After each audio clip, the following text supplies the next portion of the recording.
दा बिटिआर गोरोबथाखौ लानानै नोंथाङा बेसेबां गोजोननाय दङ? बिटिआरआव गामि दाजाबनो गामि सायख'नानै बिबान मोननाय गहपुर ट्राइबेल संघनि गाहाय नेहाथारि लक्षिराम बसुमतारीजों इनसाइड एनिया लानाय मोनसे जर'खा मोगा-मोगि। बिथांखौ इनसाइड एनिनि फारसेनिफ्राय सोंनाय जादोंमोन। बिटिआरआव गामि दाजाबनायनि फोरमायबिदांखौ नोंथांमोना सोरखारनो गथायबाय। गामिफोरखौ बिटिआरआव दाजाबदेरनो नोंथांमोना माबायदि सायख'दों? गिबियावनो इनसाइड एनिनि साफ्रोमबो दैदेनगिरिफोर आरो लोगोसे रिपर्टारफोरनिसिम गोजोन हामलायनायखौ जासिग्रोबाय। दिनै आङो नोंथांनि सोंथियाव बेखौनो बुंनो नाजागोन जे जोंहा बर'नि जि थामथि एकर्ड, बे एकर्डखौ गहपुरनि साफ्रोमबो बर'फोरा हास्थायदों आरो बिनि थाखायनो थांनाय 2020 मायथाइनि डिसेम्बर दाननि माबेबा मोनसे अक्ट'आव गहपुरनि गासैबो रायजोफोरा ज' जानानै गंफ्रोमबो गामिनि रायजोफोरा जे जोंखौबो बिटिआरआव हाबहोनांगौ होननानै सरखारनिसिम मोनसे आबेदन माने लाइजाम दैथायहरदोंमोन आरो बे लाइजामखौ दुलाराय बर' फरायसा आफादनि दैदेननायाव आसाम सरखारनिसिम दैथायहरनाय जादों। दा बिनि उनाव आङो बेखौनो फोरमायनो मोननानै गोजोनगोन, थांनाय जुलाइ दानाव लकडाउननि गेजेरावनो जोंनि गहपुरनि अकल गहपुरनिल' नङा, साहा ओनसोलाव सनितपुर, बिश्वनाथ, गहपुर आरो लखिमपुरनि माखासे हालामखौ लानानै जोंहा गासै 9था सार्कोल दङ। दा बे सार्कोलाव सरकार लेभेलनिफ्राय मोनसे लाइजाम सौहैदोंमोन जे दुलाराय बर' फरायसा आफादनि दैदेननायाव बै माखासे गामिफोरा जे बिटिआरआव हाबनांगौ होननानै आबेदन खालामदों, आर'ज दैथायदों। दा बिनि गेजेराव माखासे गामिखौ सरकारि भाबै गावसोर सिनायबाय, खिन्थु माखासेखौ गावसोर सिनायनो हायाखै। दा बिनि थाखायनो बिसोरो गोबां गोनो गोथो जादोंमोन। बै समाव आङो गहपुर जिल्ला ट्राइबेल संघनि गाहाय नेहाथारि जानानै बिथांमोना आंखौ सिनायो, मोजाङै सिनायनायलाय आरो आङो बिथांमोननि खामानिखौनो मावनानै होबाय थानायलाय माने अर्गानाइजेसन लेभेलनि रावखौबो नाङा बा पलिटिकेल लेभेलनि रावखौबो मानसिखौ नाङा, नोंथाङा फै माखासे इन्टेलेक्सुयेलफोरखौ लानानै गामिफोरखौ सिनायदो होननानै आंखौ बिथोन होनायलाय आङो बे समाव थैथां नाजादोंमोन।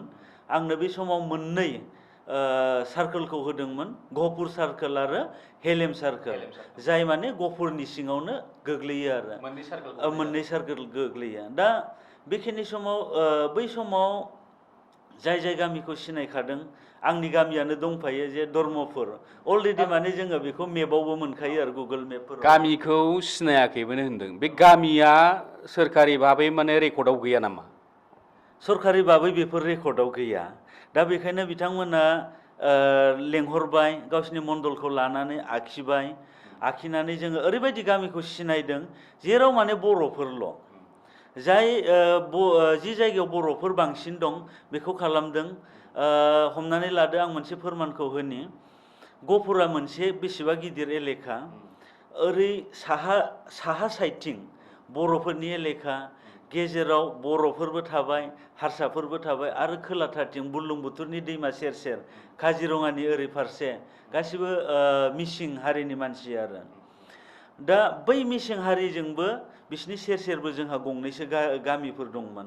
दा बे बेलायाव आं बेखौनो बुंनो नाजादों जे जुदिअ गामिनि दैदेनगिरिफोरा बिटिआरआव हाबनांगौ होननानै बै मेम'रेन्डामखौ सरकारनो गथायदोंमोनब्लाबो खिन्थु जेरैबायदि सानदों बिदि जाजोबनाय नङाबो जानो हागौ। खारना जाहैबाय जास्ट आंनि दायथ'आ बेनोमोन, गामिखौ सिनायनांगौ ओमफ्राय मेपखौ आखिनानै डिसिनो हैनांगौ। दा बेखिनियाव आंनि एक्सपिरियेन्सखौ आं बिदिखौनो बुंगोन, जेराव मेजरिटि बर'फोर दङ बेखौथ' जों 100% लाखाबाय। जाय गामिया माने हाबनो गोसो जानानै दङ, हमनानै ला गंसे गामि, बे गामियाव न'खर 50 न'खर दङ, बिनि गेजेराव 20आल' बर', माखासेया ओरैहाय गुबुनारि, बिदिखौबो जुदि गोसो दंब्ला, जेरै हमनानै ला नेपालिबो जानो हागौ, मुस्लिमथ' गैया बङालिफोर जानो हागौ बेफोरखौबो सावरायलायनायनि गेजेरजों बै गामिखौबो जोङो सोसननाय जादों आरो। गुबुन हारि थानाय गामिनि सुबुंखौ नोंथांमोनहा माबायदि गनायहोनो हादों? दा बे बेलायाव आङो सिगाङावनो बुंखाबाय गफुरा बेसेबा गिदिर हालाम बिनि गेजेराव मोनथाम पार्ट जानानै थाबाय साहा ओनसोलथिं बर' गेजेराव गुबुनारिफोर आरो ओरै मिसिंफोर थाबाय। बै मिसिंफोरनि एलेकायावबो बर' गंनै गामि दङ, गंसे दंबावोमोन माबा मोनसे कसारि खिन्थु बेयाव बर'फोर गैला। बे गामिया खिन्थु ब्रिटिशनि दिननिफ्रायनो दंमोन आरो। दा बेयाव बकपुर आरो डेलहाउसि होननाय गोजाम गामि दङ।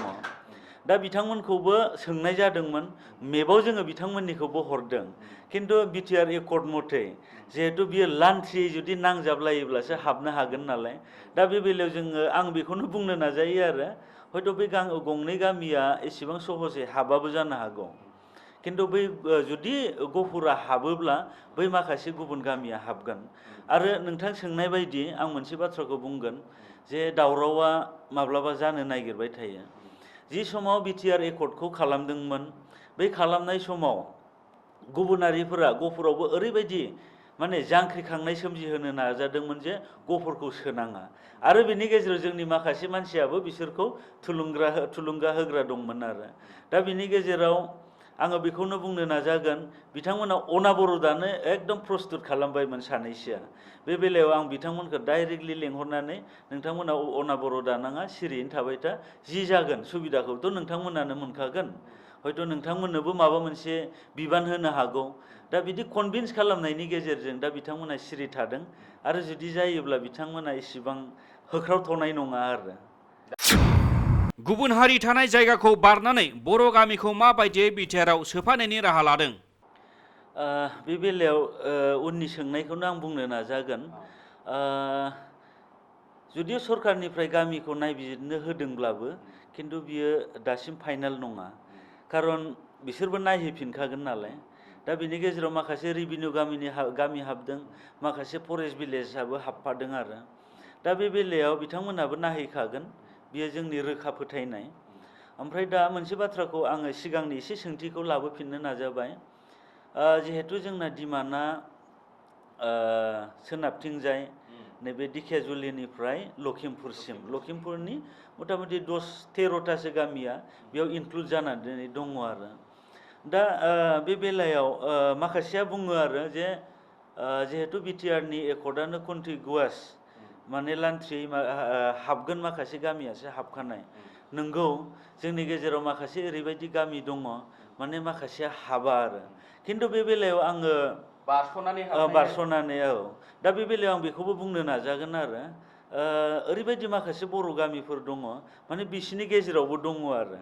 दा बेखौ बोरैबा खाबु लायै जोङो मेपफोरखौ आखिनायाव एसे सांग्रां जानानै, जिहेतु मेपआ अलरेडि जाखाबाय, बिश्वनाथ सनितपुर बा गहपुर बिनि मेपआ अलरेडि जाखाबाय, एबसुनि आखायाव दंबा आंनि आखायावबो दङ आरो माखासे डाटाफोरा। दा बेयाव बै मेपखौ नायै जुदिও लान्थ्रियै गैयामोनब्लाबो माखासेखौ बर' एरियाजों सोदेर आरो जुदि बै गामियाव बै बर' गामिखौ एड खालामहैनो थांनायाव गुबुनारिफोर दङब्ला बैसोरजों रायलायनो कनभिन्स खालामलायनायनि गेजेरजों दा बेफोरखौ दा खालामनानै सिरियै दंथ'यो आरो। ओमफ्राय दाखालि आं सोंदोंमोन बर' फरायसा आफादफोरनाव सोंदोंमोन डिस्ट्रिक्ट लेभेलनाव जे जोंहाथ' 15 आगस्टआवनो जानांगौमोन, 15 आगस्टआथ' दा थांबाय, मानो जायासै? ओमफ्राय ओरैनो खेंसालिया सुलुंनिफ्राय मोनथिनाय बायदिब्ला जोंनाथ' बिश्वनाथ सनितपुर डिस्ट्रिक्टआ अलरेडि मेपआ जाखाबाय, दा बिटिसिआव थाखानाय माखासे गामि दाजाबनाय दानख'नायफोरनि थाखायसो एसे लेट जानानै दङ होननानै जोङो मिन्थिनो मोन्दों आरो। दा जोङो रायजोफोरखौ बिदिनो बुजायनानै लाखिथ'गासिनो, रायजोफोराबो फोथायनानै दङ, आसा खालामदों जागोन, नैबेखौ फोथायनानै दङ आरो।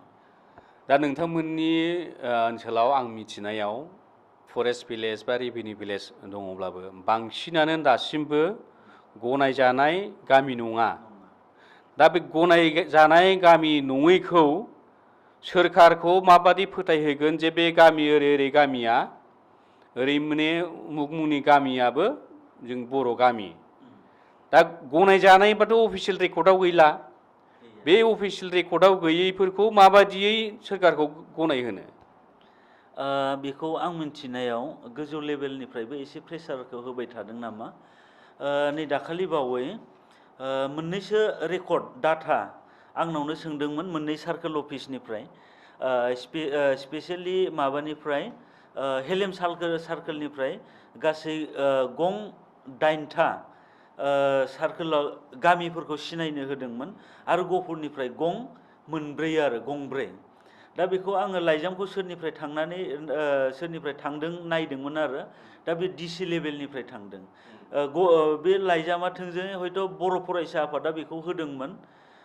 लाइजामा ओरैबायदि आरो जे जोंनाव माखासे ट्राइबेल डमिनेटेड माखासे गामि दंखायो, जेरै बेयाव सान्थिफुरा अलरेडि माने बेयाव ट्राइबेलनिखा 100%। माइनावपुर होननाय गामियाबो अलरेडि माने 2011नि सेन्सास आरो 2011 मायथाइनि सोरखारजों गनायजानाय गामि। गनायजानाय गामि। दा बेयाव मा जाखो, अलरेडि भट होनो मोनखानाय आरो बेसेबा गोबाव समनिफ्रायनो। दा बेयाव माने 0%, 23%ल' जानानै फैदों। दा सान्थिफुर बायदियाथ' माने 200नि बांसिन न'फोर दङ, बे बोरै 23%ल' जाखो। नै बेफोरबायदिखौ नायगिरफिननायनि गेजेरजों जों गावनो गिदिंलायनानै आरो बेफोर हरफिननो मोनदों आरो।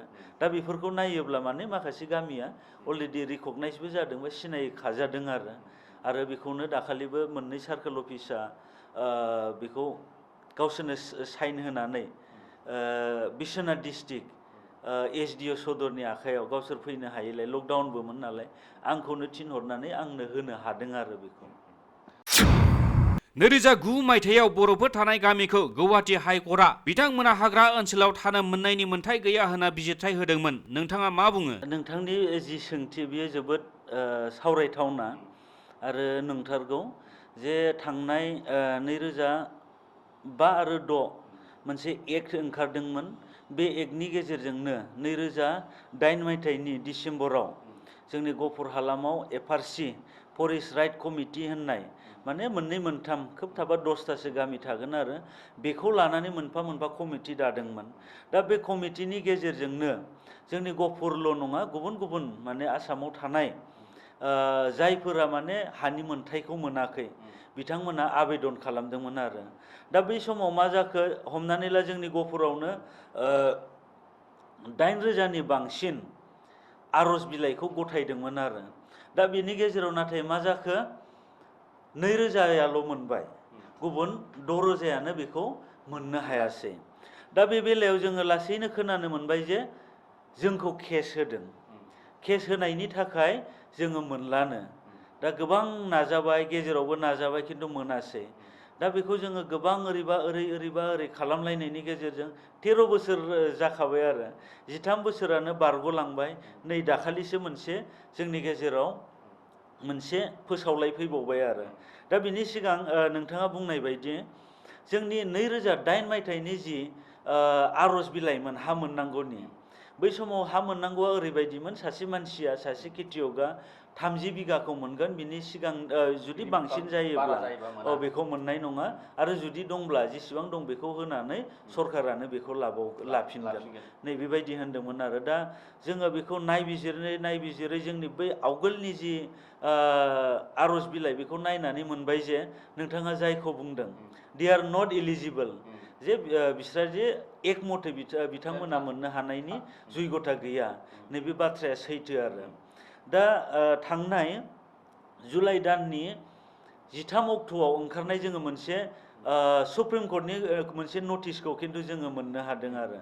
बे नटिसाव ओरैबायदि लिरनाय दङ, जाय नटिसखौनो डिसि लेभेलाव बिसोरो फरवार्ड खालामदों। दा डिसि लेभेलनि बै जि अर्डार नटिस, बेयाव बेखौनो लिरनाय दङ जे सोरबा सासे आवेदनकारिया बे ST जानांगोन आरो ट्राइबेलफोरनि थाखायल', ट्राइबेलफोरनो थाखाय हाखौ होथारनांगोन, आरो बिनि थाखाय ग्राम सभा मुंनि मोनसे आफाद दाफिननांगोन। दा ग्राम सभायाव गासै 16 सोद्रोमाफोर थागोन। बे 16नि गेजेराव 7 हौवा जानांगोन, 7 हिन्जावफोर जानांगोन, माने 50-50 आरो। दा बे लेखायैनो जोङो खामानिखौ मावनो नाजाबाय। दा बै खामानिखौ मावनो नाजानायाव जिहेथु बिथांमोना थोंजोङै बिथोन होदों बिथोना जाहैबाय गोदानै सोसननो मोना नोंथांमोना बै थाखानाय जाय आर'ज बिलाइफोर आरो बेयाव जिहेतु फोरमान बिलाइफोर दंखायो बैखौ लानानैसो नोंथांमोना खालामफिननांगोन दा जोङो नुबाय माने अलरेडि आं दहाय बुंनाय आरो बा नोंथाङा बुंनाया जे दे आर नट इलिजिबोल दा बेखौ नायनानै जोङो आं पार्सनेलि डिसिनावबो फैदों बिश्वनाथ डिस्ट्रिक्ट आरो बर' फरायसा आफादाबो फैदों आरो जोंनि गोबां इन्टेलेक्सुयेलखौ लायै लायै जों सावरायदों सावरायनायनि गेजेरजों मोनसे फाइनाला जादों जे गोदो जाय फोरमान बिलाइयाव जोंनि बै आर'ज बिलाइयाव जायखौ बिथांमोना सिल स्टाम्प माने 3 इन्सिसो आरो 3 इन्सिसोनि जि सिल स्टाम्प बेखौ बुलांदोंमोन दायो मा खालामदों बेखौ दाननानै सिल स्टाम्पखौ दाननानै बिड अफिसारा गावनो जायगायाव थानानै बेखौ गोदान दे आर एलिजिबोल होननानै भेरिफाइ होनानै बेखौ दा खालामफिनगासिनो दं आरो दा होमबा बै गामिफोरखौ सोफानायाव जेबो माने जेंना जानाय नङा नामा जुदि जोङो एफआरसिखौ मोननो हायोब्ला खिन्थु जोङो आसा खालामदों बिटिआरआव बै हाबोब्ला बेयो मोजां जागोन आरो खिन्थु दा जोङो नुदों जे दानि सोलिबाय थानाय गभर्नमेन्टआ इसुखौथ' गोबां लायो जों मिन्थिनायावथ' मोनफ्रोमबो बुधबारावलायनो केबिनेट लायो खिन्थु दा नुदों ट्राइबेल बेल्ट एन्ड ब्लकनि माखासे बाथ्रा फैदों आं बेखौनो सोंनो सानदों जे ट्राइबेल नोंथाङा ट्राइबेल संघनि गहपुर जिल्लानि माने गाहाय नेहाथारि ट्राइबेल संघनि गाहाय नेहाथारि गहपुर जिल्लानि बे हिसाबै नोंथांनाव सोंनो लुबैयो जे आङो ट्राइबेल संघआ ट्राइबेल बेल्ट एन्ड ब्लकखौ माने हादरसा सोरखारा गोदानै दाफिननायनि बाथ्रा बुंदों जेरावहाय माने 50% ट्राइबेलफोर थागोन बेखौसो माने गोदानै माने बानायफिननायनि खोथा बुंदों आरोखि दा बे गोदानै बानायफिननो नागिरनाया बेसेबां गनायजाथाव आरो फारसेथिंजाय सिगांनियानो 47टा ट्राइबेल बेल्ट एन्ड ब्लक दंखायो बेखौ रैखाथिखौनो होखायाखै हादोरसा सोरखारनिफ्राय बे बिथिङाव नोंथाङा मा बुङो बोरैबाबा बुंनांगौबा दुखुबो नांथावना जोंहा थाखानाय ट्राइबेल बेल्ट एन्ड ब्लकखौ जोङो रैखाथि होनो हायासै बियो हयथ' सोरनिबा नारसिननायाव जानानै थांबाय आरो जोंनि ट्राइबेलफोरा जेरैबायदि सांग्रां जानांगौमोन बै समनिफ्राय जुदि जाबोयोमोनब्ला बेखौथ' रावबो सेनो हानाय नङामोन दा जोङो सानदों जे जोंखौ बिथोन होदों आरो सेन्ट्रेल आफादनिफ्राय जोंखौ बिथोन होदों जे ट्राइबेल बेल्ट एन्ड ब्लकनि मेप आखिनायजों लोगोसे पपुलेसना बेसेबां दं बेखौ होफानांगौ दा बे बेलायाव आङो बेखौनो बुंगोन रादाबखौ मोननाय लोगो लोगो गहपुरनि मानसिफ्राथ' ओरैनो जिरायनानै थाया जिहेथु जोंहाबो गांनाय उखैनाय दङ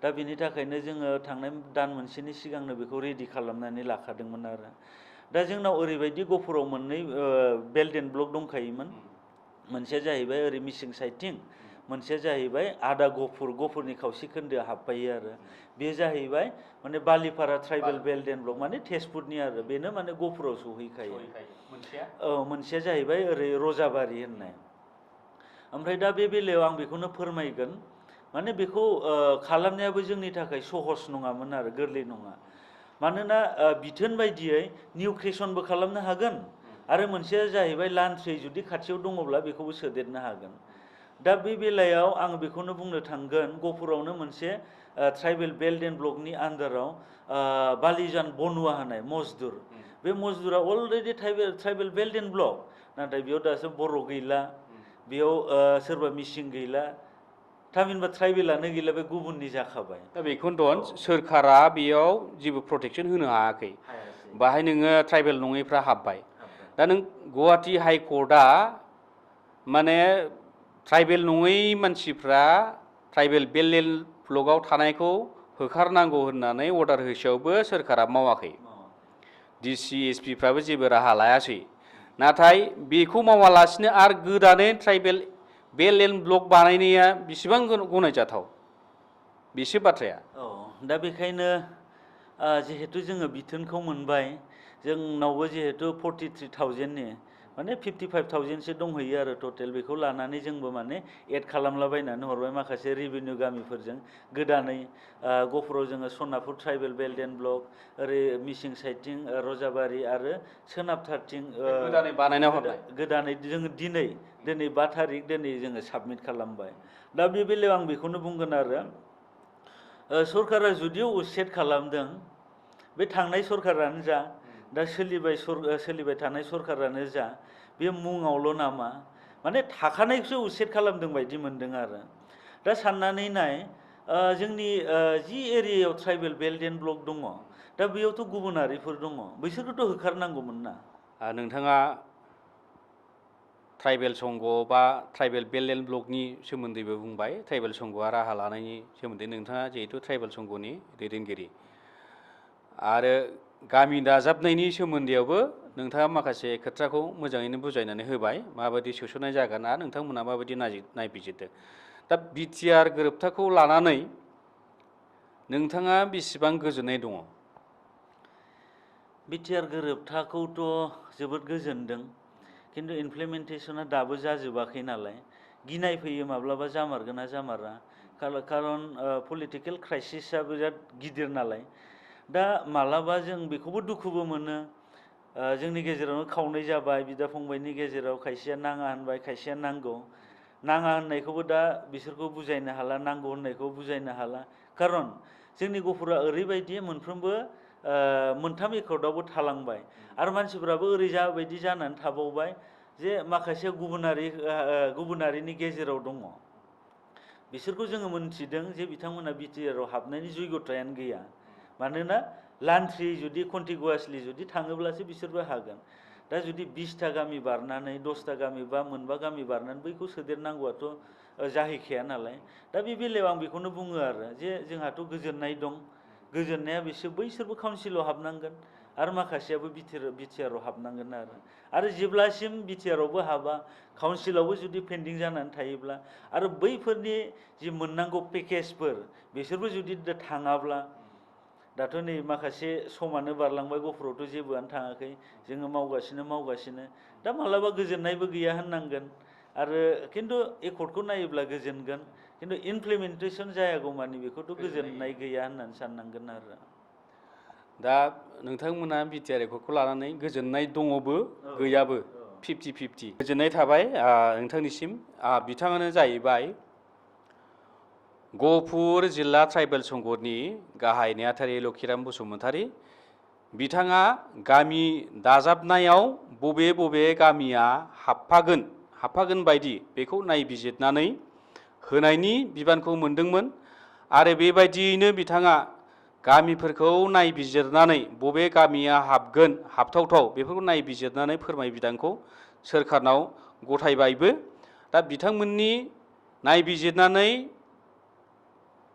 गामिफ्रा बबे बबे गामिया हाबो बेखौ होनाया गनायजाथों सरकारा बिथांमोननि माने बासिनाय नायबिजिरनानै होनाय गामिफ्रा हाबफाथों बेखौनो जोंबो आसा खालामबाय आरो गासै माने नोंथांमोननि ट्राइबेल संघनि नाजानाय ट्राइबेल बेल्ट एन्ड ब्लकनि बिथिङावबो गोदान ट्राइबेल बेल्ट एन्ड ब्लक सोरजिनायनि दाफिननायनि बाथ्रायावबो नोंथाङा मख'बाय बेबो मोजाङै मोजां जाफुंसारदों बेखौनो बुंनानै दिनै इनसाइडएनइआ लक्षिराम बसुमतारी बिथांजों दान्दिसे मोगा मोगि लानायखौ एसेयावनो फोजोबबाय गोजोन्थों।